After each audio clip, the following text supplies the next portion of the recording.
আজকে আমরা সুন্দর একটা প্রেজেন্টেশন করবো। প্রথমে আমরা ব্ল্যাঙ্ক একটা নিয়ে নেব, তারপরে এখানে ইনসার্ট করবো, ইনসার্ট থেকে টেক্সট এখানে 1 to 6 পর্যন্ত আমরা লিখবো এবং মাউসের রাইট বাটনে ক্লিক করে এখান থেকে আমরা এই কনভার্ট স্পেশাল একটা সেলটাতে এটাকে সিলেক্ট করে দেবো এবং এটাকে আমরা ফটোস আমাদের পেজের মাপে বড় করে নেব। তারপর আমরা এটাকে আনগ্রুপ করে দেবো।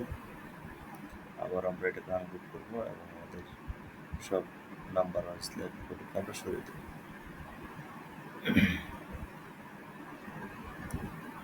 তারপরে আমরা পুরো শেপটাকে মার্ক করবো, শেপ টুল থেকে ইউনিয়ন ফ্র্যাগমেন্ট করে দেবো। ফ্র্যাগমেন্ট করার পরে মাঝে আমরা রোটেট করবো এবং শিফট চেপে ধরে আমরা এইভাবে প্রতিটা অংশকে শিফট চেপে ধরে এগুলোকে আমরা ইউনিয়ন করে দেবো, শেপ ফ্র্যাগমেন্ট থেকে ইউনিয়ন করে দেবো। সেমভাবে আমরা সবগুলিকে করে দেবো, একইভাবে আমরা সবগুলি করে দিচ্ছি।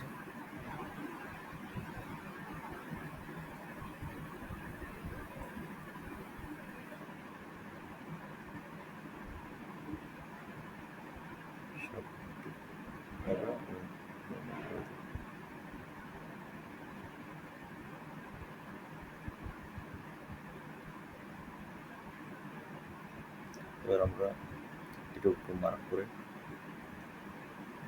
ফাইল পাতে যাব, ফাইল ফরম্যাটে ফাইল ফরম্যাট থেকে এখানে আমরা একটা শ্যাডো দেবো।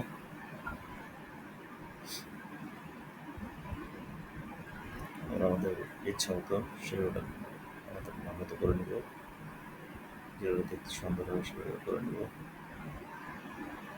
ব্লারটাকে একটু বাড়িয়ে দেবো।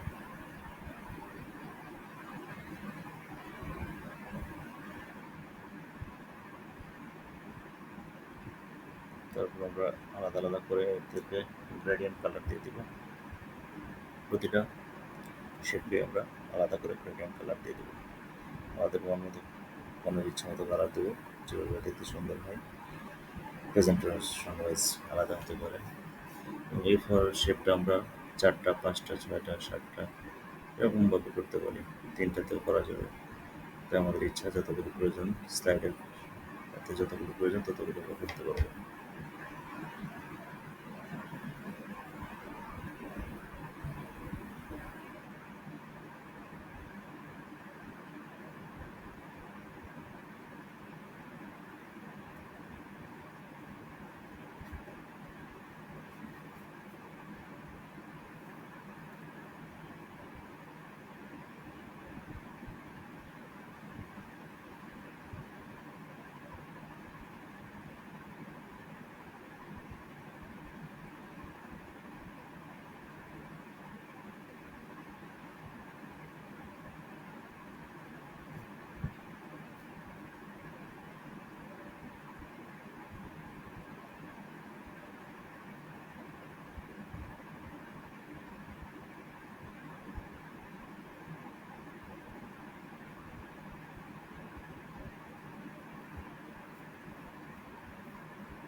আমরা এই স্লাইডটাকে ডুপ্লিকেট করবো। ডুপ্লিকেট করে প্রথম স্লাইডে এসে সবগুলিকে আমরা বাইরে দূরে সরিয়ে দেবো।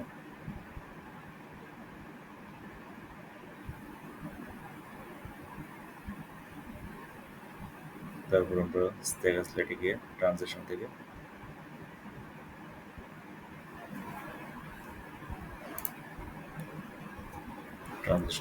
অফ করে দেবো। অফ করে দিলেই আমাদের অ্যানিমেশনটা এত সুন্দরভাবে প্রেজেন্ট হয়ে যাবে। তোমরা দেখতে পাচ্ছ। Thank you.